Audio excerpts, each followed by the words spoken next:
मैं एक दो बातें करके। जी सर।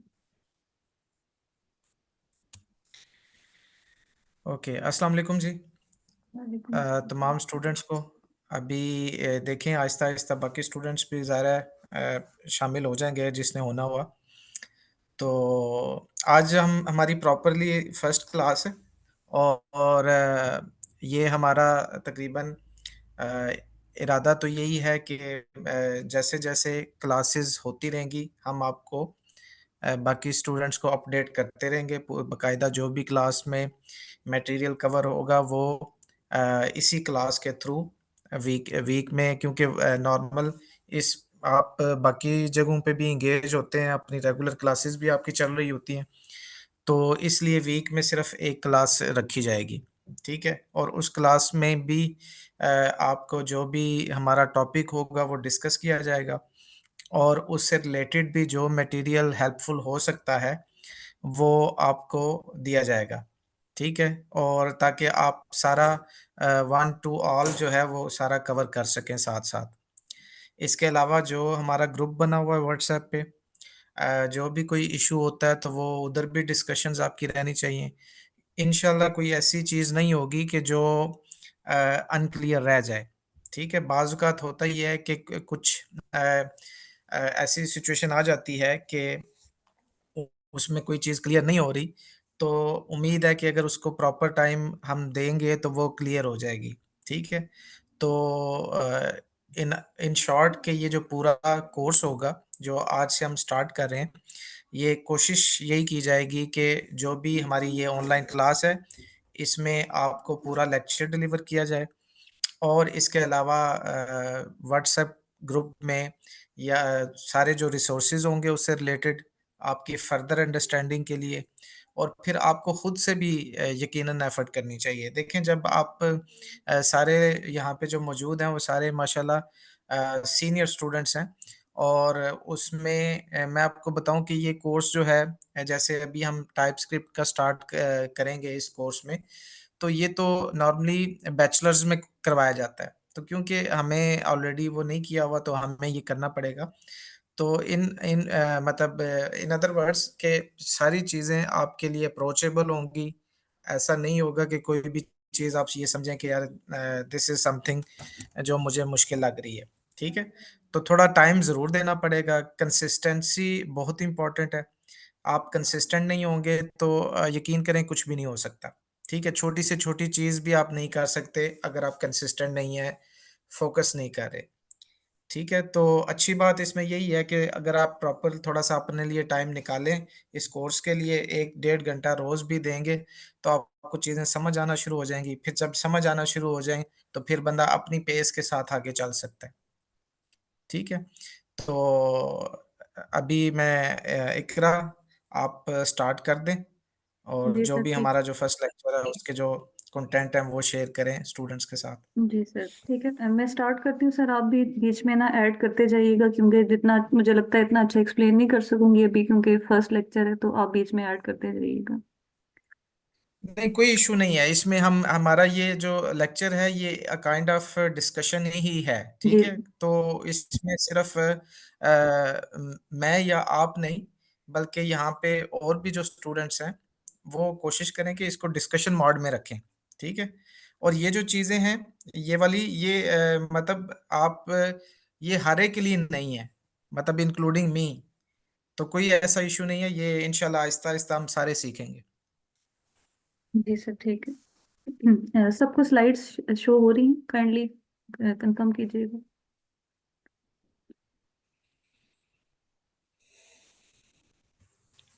जी, हो रही हैं। जी ठीक है सर। सो जो कोर्स हम स्टार्ट कर रहे हैं फुल इट इज स्क्रीन कर बेसिकली। दें, फुल स्क्रीन कर दें, मेरा ख़्याल है।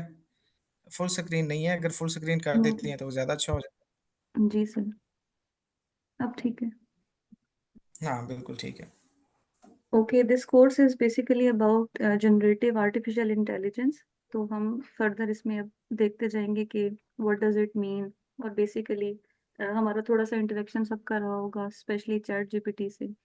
और जेमिनाई है, को पायलट है, कुछ इस तरह की ऐसी एडवांसमेंट्स हुई हैं जो हम सब देखते आ रहे हैं और हम ऑब्जर्व कर रहे हैं कि इनकी वजह से कुछ चीज़ें हमारे लिए कंपैरेटिवली इजी हो गई हैं, जस्ट लाइक जीपीटी के आप उस पर डिफरेंट डिफरेंट आपको वो आंसर्स प्रोवाइड करेगा। सिमिलरली जेमिनाई है, को पायलट है, इसके अलावा कुछ और भी है इस तरह के।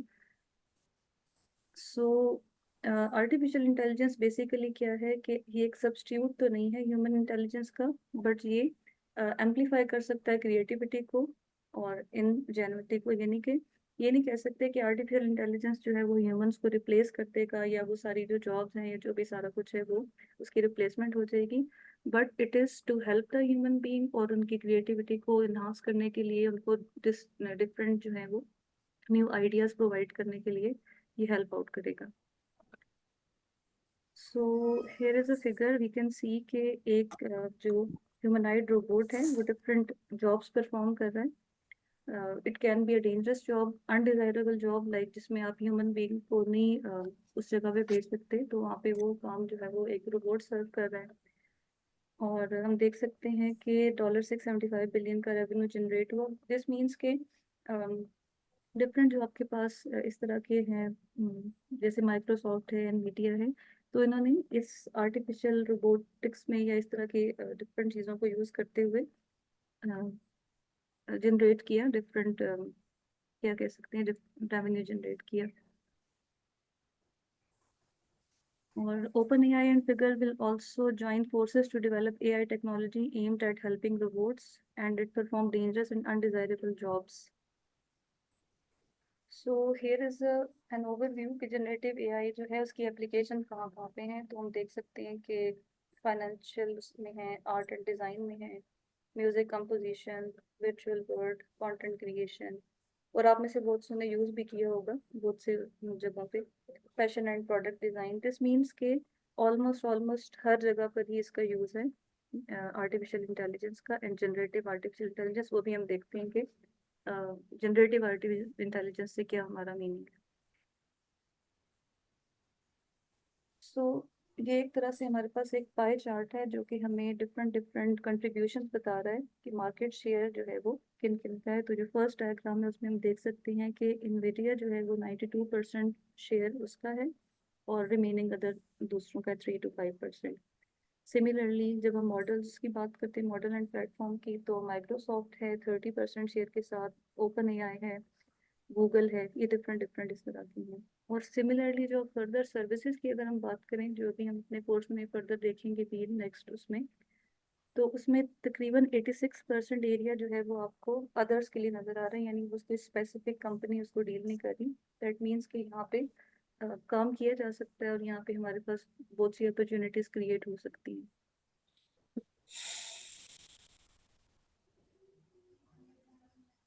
ओके, सो अगर हम पास में देखें तो कुछ कोई बिलीव नहीं कर सकता कि आप कोई पर्सन अगर ऐसे कहे कि मैं एक वन पर्सन जो हूँ वो एक रेवोल्यूशन क्रिएट कर दूंगा और मैं एक वन पर्सन यूनिकॉर्न मींस के एक बिलियनर बन सकता हूँ। तो एआई ने जो रेवोल्यूशन क्रिएट किया है, तो उसके अकॉर्डिंग एक सर्वे के अकॉर्डिंग कि कुछ स्टार्टअप्स ऐसे भी हैं जो कि $1 बिलियन अर्न कर चुके हैं बिफोर गोइंग पब्लिक। तो दिस मीन्स के one person can be a whole army, और वो एक वन पर्सन यूनिकॉर्न भी बन सकता है। There comes a time when we need to stop reading the books of other and write our own. So ये भी हम देख सकेंगे further future में कि obviously we can use this tool and get our work done in different different ways. यहाँ पे कुछ इंडिया से रिलेटेड कुछ न्यूज़ है।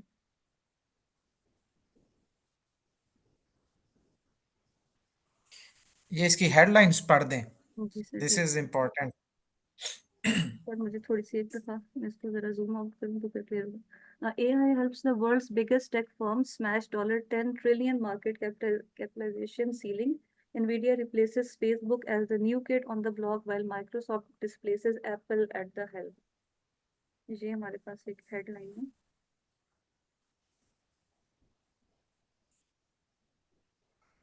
नेक्स्ट एक पर्सन क्लेम कर रहा है, सैम अल्टमैन, कि वो रेस करेगा $7 ट्रिलियन की सुपर AI चिप्स इन वाइडली एम्बिशियस टेक इनिशिएटिव। उसने एक इनिशिएटिव लिया है, तो वो कह रहा है कि मैं इतने $1 ट्रिलियन की AI चिप्स जो है वो रेस करूँगा।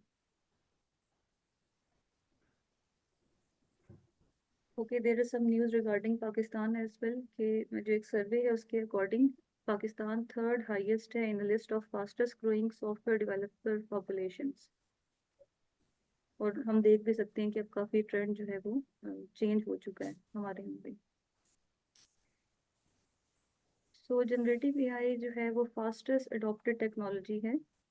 In a report 2023, Generative AI in the Enterprise published November 21 said two-thirds of the survey respondents already were using generative AI like ChatGPT तो हम सभी यूज कर रहे हैं जो बहुत कॉमन सी एक एग्जांपल है।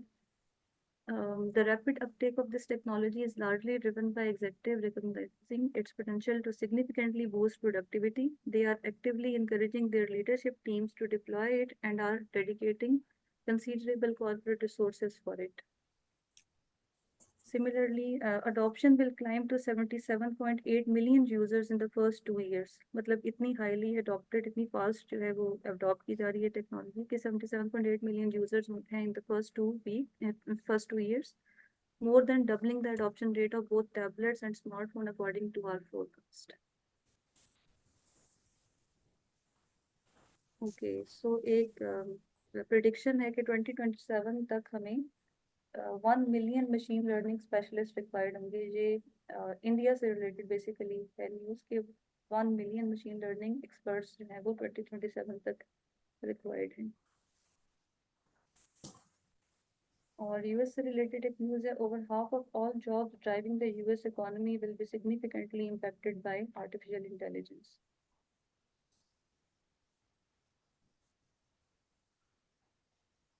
Okay, so AI will be the biggest wealth creator in history. Because artificial intelligence doesn't care where you were born, whether you have money, whether you have a PhD. It's going to destroy barriers that have prevented people from moving up the ladder and pursuing their dream of economic freedom. Okay, it's that now is the greatest opportunity for you to capitalize on it. Okay, so the term generative AI जो हम already use कर चुके हैं, what does it means? It is a type of artificial intelligence that can produce new content. It uses machine learning, deep learning, and neural networks to create a variety of data. अब वो data किस type का हो सकता है? It can be images, videos, audio, text, 3D model, music, speech, codes हो सकती हैं, product design हो सकती हैं। तो जनरेटिव आर्टिफिशियल इंटेलिजेंस बेसिकली किस चीज़ को यूज़ कर रहा है बैकएंड पे? मशीन लर्निंग को, डीप लर्निंग और न्यूरल नेटवर्क को, और उससे वो इस तरह के different variety of data sets को डील कर लेता है। दैट मीन्स कि उसमें आप कोड्स अपने जनरेट कर सकते हैं, इमेजेस फॉर्म कर सकते हैं, और ये भी है कि वो आपको हर दफ़ा एक डिफरेंट डिफरेंट रिस्पॉन्स भी देगा। लाइक वो रिपीटेडली एक ही आंसर आपको नहीं देगा या एक तरह की कोई जैसे अगर आप इमेज की बात कर लें या टेक्स्ट की, तो वो आपको वैरायटी ऑफ रिस्पॉन्सेज भी देगा। Generative AI is a subset of AI that involves teaching machines to create something new rather than just analyzing existing data. जैसे ऑलरेडी मैंने कहा कि ये आर्टिफिशियल इंटेलिजेंस का वो सबसेट है कि जहाँ पे आप ट्रेन करते हैं मशीन को कि वो न्यू रिजल्ट्स या न्यू चीज़ें क्रिएट करें, जस्ट डाटा को एनालाइज ना करें। ChatGPT and Bard are example of generative AI application that produce text और images based on user given prompt और डायलॉग। प्रॉम्प्ट का वर्ड हम थोड़ा आगे जाके डिस्कस करेंगे कि प्रॉम्प्ट का क्या मतलब है। बेसिकली आप इसको कमांड समझ सकते हैं। ओके, यहाँ पे भी कुछ आप डायग्राम की फॉर्म देख सकते हैं कि जनरेटिव एआई है, फिर एक लार्जेस्ट जो सर्कल है वो डीप लर्निंग है, machine learning and artificial intelligence, यानी इन सबको कंपाइल अप अगर हम करें तो उससे क्या फॉर्म हो जाता है? Generative AI. Artificial intelligence basically खुद क्या है? The theory and methods to build machines that think and act like humans. फिर मशीन लर्निंग एबिलिटी है कंप्यूटर की टू लर्न फ्रॉम एक्सपीरियंस और विदाउट डाटा। और डीप लर्निंग जो है वो मिमिक करता है आपके ब्रेन का जो नेटवर्क है यूजिंग आर्टिफिशियल न्यूरल नेटवर्क, और उस इन सब चीज़ों को इनकलकेट करता है generative AI.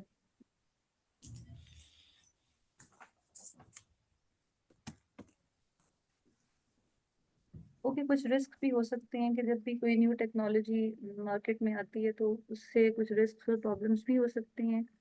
The first one can be any new technology that's so disruptive is bound to make people uneasy, and that's certainly true with artificial intelligence, जो कि starting में हमने खुद भी जब नेम सुना या कुछ इस तरह तो हमें यही लगा कि ह्यूमंस विल बी रिप्लेस्ड और शायद जॉब्स खत्म हो जाएंगी या कुछ, बट इट्स नॉट दैट, ये आपको ह्यूमंस को जो है वो हेल्प आउट करेगा. It raises hard questions about the workforce, the legal system, privacy, bias, and more.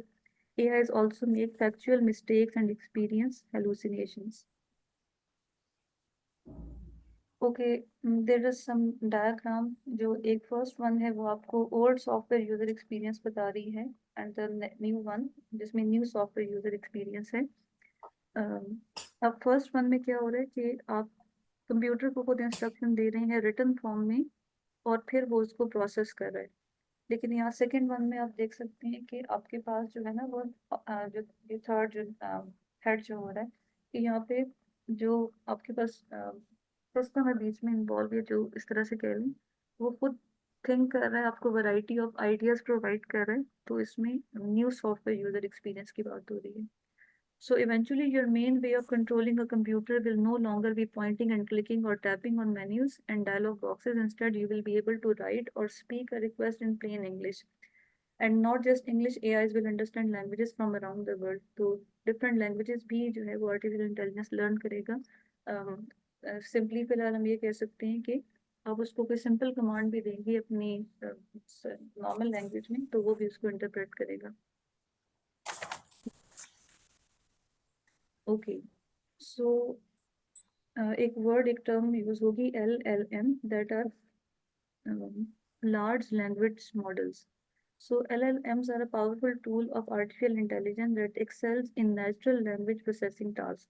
They are essentially giant neural networks trained on massive amounts of text data, allowing them to learn the intricacies of human language and perform impressive feats like generating human quality text. This includes creative writing formats like poems, codes, scripts, email, letter, often indistinguishable from human written content. Or similarly, LLM can analyze text structure, grammar, and semantics, allowing them to comprehend the meaning and context of information. By assessing and processing vast amount of data, LLMs can provide comprehensive and insightful awareness to your inquiries.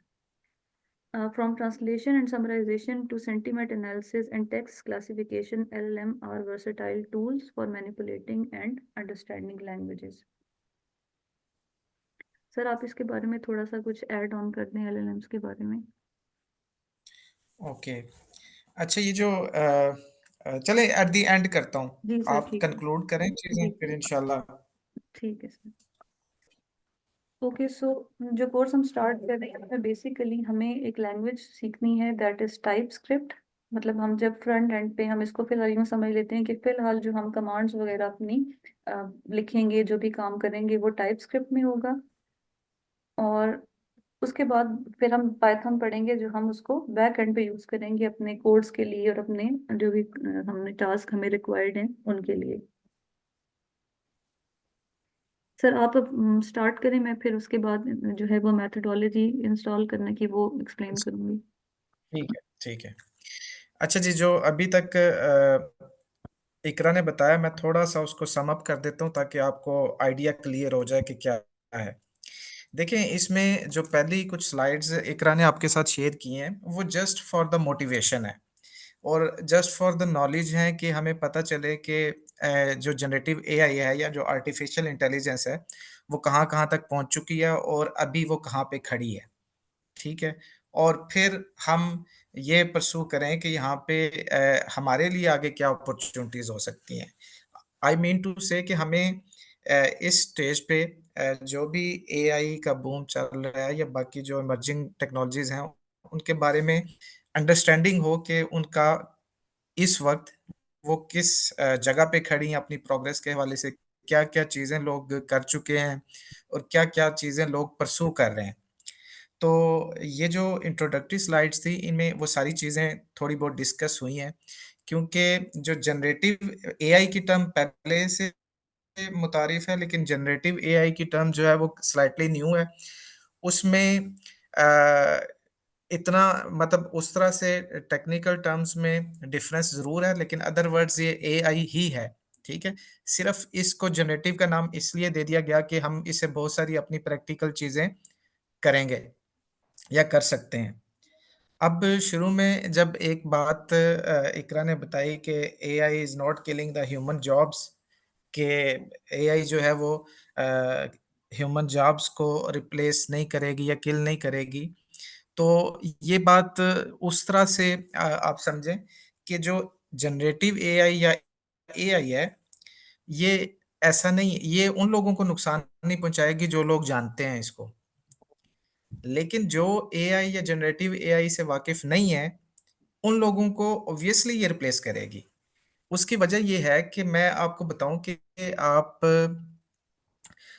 खुद सोचें कि बहुत सारे काम हैं, जो छोटे-छोटे task होते हैं, जो जिनके लिए हम मैन पावर रिक्वायर करते हैं। तो अब पॉइंट इज़ कि जब जनरेटिव एआई या एआई स्टेज पे पहुँच चुकी है कि एक बंदा बैठे-बैठे खुद से ही बहुत सारी चीज़ें कर सकता है, तो फिर मुझे ज़ाहिर है उन लोगों की ज़रूरत तो नहीं रहेगी।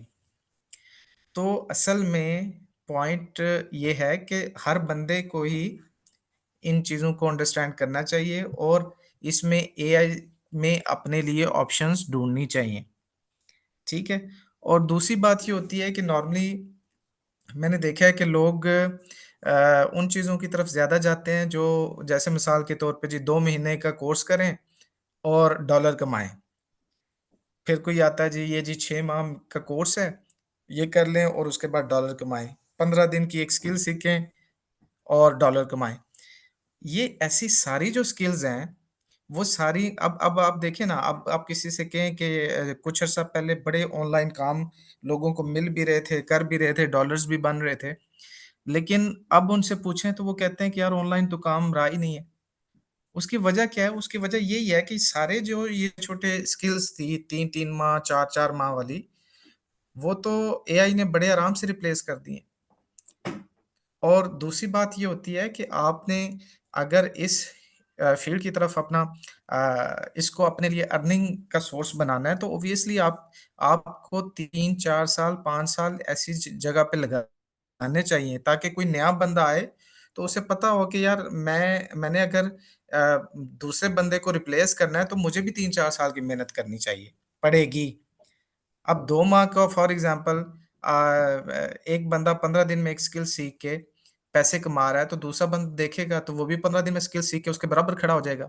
क्योंकि कंपटीशन तो उस तरह से नहीं है ना, मतलब इश्यू उस वक़्त होता है जब एक स्किल बड़ी स्किल हो, जिसको करने के लिए 4 साल लगे हों। तो फिर वो जब दूसरा कोई नया बंदा एंटर होना चाहता है, वो सोचता है कि यार ये तो मुझे 4 साल लगेंगे, फिर जाके मैं इसके मुकाबले में खड़ा होऊँगा, जो पहले से 4 साल लगा के कमा रहा है। तो जब मैं 4 साल लगा के इस तक पहुँचूँगा, ये 4 साल और लगा के मुझसे और आगे जा चुका होगा। तो पॉइंट इज़ कि ये जो न्यू हाई-टेक एरियाज़ हैं, इनकी तरफ स्टूडेंट्स को जाना चाहिए ताकि वो इनफ टाइम भी लगाएँ इसमें, फिर जो स्किल वो सीखें उससे फिर वो फ़ायदा ले सकते हैं। अदरवाइज़ ऑनलाइन के हवाले से भी बहुत ज़्यादा सैचुरेशन हो चुकी है। ख़ैर, तो दूसरी बात ये जो अक्सर मैं कहता हूँ कि अभी के दौर में आप ये देखें कि ये चीज़ मोबाइल के हिसाब से आप देख लें, मोबाइल ने जिस तरीके से तेज़ी से तब्दीली आई है उसमें, और यही मोबाइल जो है, ये रिप्लेस हो जाएगा मोबाइल रोबोट से। यानी कि हर बंदे के पास अपना एक रोबोट भी होगा। क्योंकि मोबाइल की टेक्नोलॉजी में जो एआई एंटर हो रही है और उसमें जो-जो चीज़ें आएँगी, तो वो मोबाइल को एक मतलब ट्रूली एक रोबोट सा बन जाएगा आपके पास। तो हर बंदे के पास एक किस्म का एक रोबोट आएगा। तो आप अंदाज़ा करें कि ये किस तरीके से और किस तेज़ी के साथ आगे ये जो टेक्नोलॉजी है, ये जा रही है, और ये बात ज़्यादा दूर की नहीं है। आप एक्सपेक्ट कर सकते हैं कि 2030 तक, जो कि आज से 4-5 साल 6 साल बाद होगा, तो उसमें मोबाइल जो है आपके बिल्कुल एक किस्म का रोबोट का रोल प्ले कर रहे होंगे। और इवन कि आप यूँ देखें कि आपने इतनी ज़्यादा यूसेज ऑनलाइन बढ़ चुकी है, तकरीबन जो फ़िज़िकल बंदे बैठे हुए हैं ना काम के लिए, बिज़नेसेस के लिए, उससे ज़्यादा पूरी दुनिया की तकरीबन 50% आबादी जो है ऑनलाइन आ चुकी है। तो इट मीन्स के there is emergency type of situation कि जिसमें हमें चाहिए कि कुछ ऐसी चीज़ों की तरफ हम देखें जो वाक़ई ही में हमें फ्यूचर में फ़ायदा दें। तो अभी लास्ट में जब बात की इकरा ने एलएलएम की तो ये ल इसका मतलब है लार्ज लैंग्वेज मॉडल्स। अब जो आपका चैट जीपीटी है, ये भी एक किस्म का लार्ज लैंग्वेज मॉडल पे बेस्ड है। और इसमें होता यही है कि आपके पास जो भी डेटा है, बहुत सारा डेटा मौजूद है इसमें। तो आप क्या करते हैं कि अपनी ज़ुबान में इसको क्वेरीज़ पूछते हैं और ये आपको रिस्पॉन्स करता है। तो और ये अपनी कैपेसिटी के हिसाब से एक बहुत ऑलमोस्ट तकरीबन जो भी इंटरनेट का डेटा है, सारा का सारा इसके पास है। तो this is why this is termed as large language models, ठीक है? इसी तरह से मैं आपको बताऊँ कि आप अपना चैट जीपीटी भी बना सकते हैं। ये हम सीखेंगे इंशाल्लाह इन्हीं कोर्सेज़ में आगे चल के कि आप अपना चैट जीपीटी कैसे ऑब्वियसली वही चीज़ें इस्तेमाल होंगी, यही इन्हीं चीज़ों के जो लार्ज लैंग्वेज मॉडल्स हैं, इन्हीं की हेल्प से आगे मुख्तलिफ चीज़ें आप देखेंगे। तो इन शॉर्ट ये जो अभी तक की स्लाइड्स थी, उनमें सिर्फ़ यही एक किस्म की मोटिवेशन थी आपके लिए। बाकी ज़ाहिर है टेक्निकल टर्म्स हैं, आप स्लाइड्स ये सारी आपको मिल जाएँगी, थोड़ा सर्च करें, देखें कि किस चीज़ का क्या मतलब है। लेकिन अदरवाइज़ आपको ओवरऑल एक सिनेरियो आपके ज़हन में क्रिएट हो गया होगा कि इसकी क्या सिचुएशन है, कैसी जनरेटिव एआई जो है कैसे आगे प्रोग्रेस कर रही है और आपने इंडिया से भी कुछ न्यूज़ सुनी, आपने यूएसए की भी कुछ न्यूज़ इकरा ने शेयर की कि लोग जो हैं आगे इसमें जो लीडर्स हैं, वो कहाँ-कहाँ तक मतलब अपना जो उन्होंने माइंडसेट है, वो कहाँ तक लेके गए हुए हैं और वो आगे क्या-क्या करने जा रहे हैं। तो ख़ैर इस तरह की न्यूज़ भी ज़ाहिर है आप जब इस चीज़ के साथ जुड़ेंगे मैं आपसे शेयर कर दूँगा कुछ चीज़ें ताकि आप वो ग्रुप्स जॉइन कर लें, ताकि थोड़ी-थोड़ी अपडेट्स आपको उससे रिलेटेड मिलती रहें, ठीक है? तो ये कंटिन्यूअस एफर्ट है और इसमें मतलब उस तरह का इन टर्म से परेशान होने की ज़रूरत नहीं होगी किसी को भी, क्योंकि ये सारी चीज़ें आप आहिस्ता-आहिस्ता सीखते जाएँगे आगे इंशाअल्लाह। तो बाकी अभी जो लास्ट स्लाइड शेयर की इकरा ने जिसमें टाइपस्क्रिप्ट और की बात हो रही है। इकरा ज़रा पिछली स्लाइड शेयर करें, जहाँ से आपने स्टार्ट लास्ट कंक्लूड किया है। 1 मिनट। जी। अच्छा इसमें जो हमारा कोर्स है ना, उसका जो सबसे फर्स्ट पॉइंट है, वो ये है कि हमें फुल स्टैक वेब डेवलपर बनना है। Full stack web developer. Full stack web developer से क्या मुराद होती है कि आप ये देखें कि आप जब वेबसाइट्स को देखते हैं, तो एक वेबसाइट के सामने उसकी आपको एक लेआउट सी नज़र आती है, उसकी पिक्चर्स नज़र आती हैं। एक ओवरऑल सामने जो आपको चीज़ नज़र आ रही है ना, वो सारा क्या है, वो फ्रंट एंड है, ठीक है?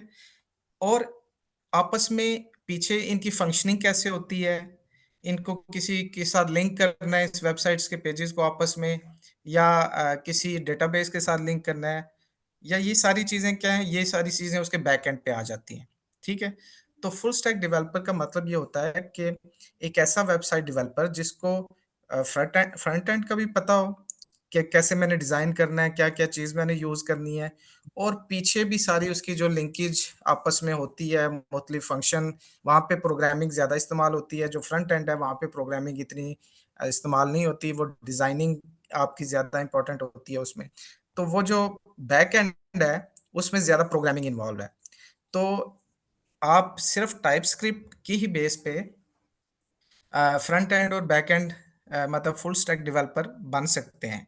लेकिन यहाँ पे पाइथन को रिप्लेस करने का सिर्फ़ मतलब ये मकसद ये है कि ये जो जनरेटिव एआई आया है ना, इसमें ज़्यादातर जो प्रोग्राम्स या जो ऑलरेडी कोड्स बने हुए हैं या जो ज़्यादा कम्युनिटी सपोर्ट है, वो पाइथन में है। तो जो जनरेटिव एआई की तरफ काम कर रहे हैं, वो ज़्यादा पाइथन पे रिलाय कर रहे हैं। तो इसलिए जो इस कोर्स में फ्रंट एंड के लिए टाइपस्क्रिप्ट ना भी होती तो फ्रंट एंड उस तरह का इतना मुश्किल है नहीं कि जिसमें आपको टिपिकल यानी कि प्रोग्रामिंग की ज़रूरत पड़े। ज़्यादा प्रोग्रामिंग की ज़रूरत पड़ती है बैकएंड के लिए, ठीक है? तो इसमें पाइथन को रखने का मकसद सिर्फ़ यही है कि ये दोनों लैंग्वेजेज़ इम्पोर्टेंट हो जाती हैं। टाइपस्क्रिप्ट भी और पाइथन भी, क्योंकि आपने जनरेटिव एआई के कोर्स भी करने हैं, तो वहाँ पे फिर सिर्फ पाइथन ज़्यादा हेल्पफुल है। ठीक है?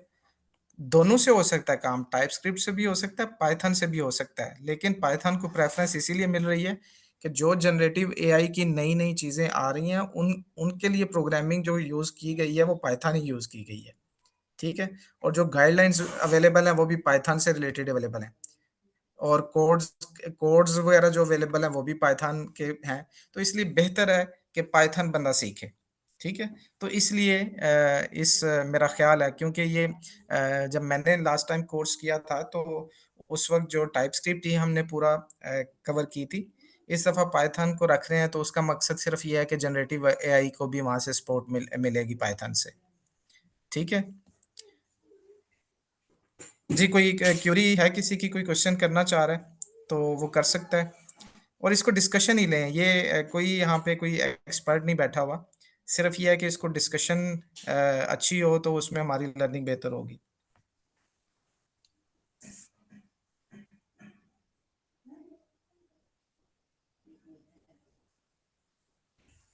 जी, कोई क्वेश्चन नहीं है?